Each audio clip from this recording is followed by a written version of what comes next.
qu'on appelle la chance, c'est pas uniquement le hasard. C'est une compétence. Oui, et surtout, c'est une façon, en fait, c'est une compétence, c'est une façon, en fait, de dealer avec le hasard. Nous sommes sur athlètegagnante.com et nous sommes avec Philippe Gabillet, professeur en leadership, formateur auprès de dirigeants, conférenciers et écrivains. Il est spécialisé dans le leadership, l'optimisme et la chance. D'abord, c'est une façon de se préparer à des hasards qu'on ne connaît pas encore. Et quand le hasard se présente, c'est une certaine façon de faire avec ce hasard-là. Donc le hasard est toujours là. Mais je peux aussi créer les conditions pour que le hasard me serve. C'est ça l'idée de base qu'il y a derrière. Moi, ce que j'ai appelé les quatre secrets de la chance, c'est ça. Le premier secret, d'ailleurs, on en a parlé, d'ailleurs, oui, au fur et à mesure en discutant, on les a tous vus, on les a tous passés en revue. Hein. Le premier secret pour avoir de la chance, c'est l'intention. Il faut vouloir. Il faut savoir ce qu'on veut. Parce que la chance... Sinon on la voit pas passer, en fait. Oui, moi, je me souviens un jour, dans une réunion professionnelle, un gars qui râlait, qui disait à son patron, « Ouais, de toute façon, moi, j'ai jamais eu de chance. » Le type a commencé à en avoir un peu marre, il lui a dit, « Attends, mon gars, t'as jamais eu de chance. Mais même si t'en avais eu, qu'est-ce que t'en aurais fait ?»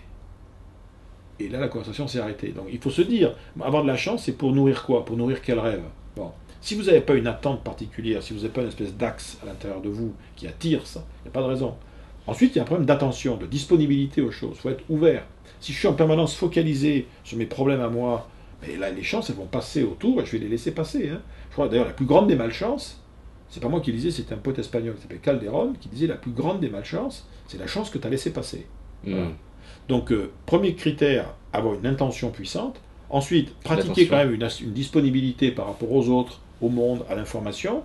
On va appeler ça curiosité, ouverture. Ouais. Bon. Ensuite, derrière, il y a une troisième compétence quand même clé, ce que j'appelle moi, le recyclage. C'est-à-dire que la caractéristique de tous les gens qui ont beaucoup de chance, c'est qu'ils ont eu plein de malchance. Mais ils en ont fait quelque chose. Ils ont recyclé. La malchance, ça veut simplement dire que j'échoue, j'ai un pépin inattendu, je m'en serais bien passé, mais il est là, mais maintenant j'en fais quoi? Et la compétence, je dirais, clé, pour ça que je dis que la créativité est essentielle, c'est le recyclage de malchance est aussi un processus créatif. C'est-à-dire, j'ai un vrai pépin qui me tombe dessus. Qu'est-ce que je fais pour transformer? C'est quoi? Je fais quoi, voilà. Alors, qu'est-ce que je peux en faire? C'est quoi le Qu'est-ce que cadeau? ça pourrait m'apprendre? Est-ce que ça pourrait me permettre d'aller rencontrer d'autres gens? Est-ce que ça me met en contact avec des mondes ou des univers que je ne connaissais pas jusqu'à présent? Voilà, il y a un espèce de travail de retraitement, vous savez, comme le compost, hein, quand on retraite des déchets. Et oui, la retraite des déchets, on fait un engrais très puissant. C'est aussi, j'ai pas eu de chance. Comment est-ce que je peux utiliser ce qui m'est arrivé en me disant, même juste utiliser en me disant, ok, bah, je vais utiliser ça pour me motiver. Pour me motiver, pour faire autre chose. Et donc, le problème, c'est qu'on ne peut pas toujours faire ça tout seul. Et le quatrième secret de la chance, c'est la connexion quand même. Hein. C'est ce dont on parlait, être en contact avec d'autres. On ne peut pas avoir de la chance tout seul. Ça, j'en suis convaincu. Et même quand on n'a pas de chance, ce qui peut arriver, il nous reste toujours quand même la possibilité d'être une chance pour quelqu'un d'autre.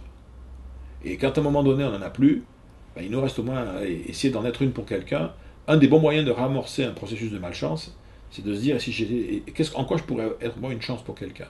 Ça peut être un des moyens, c'est pas sûr à 100%, mais de ramorcer la chance. De donner en fait. Ouais.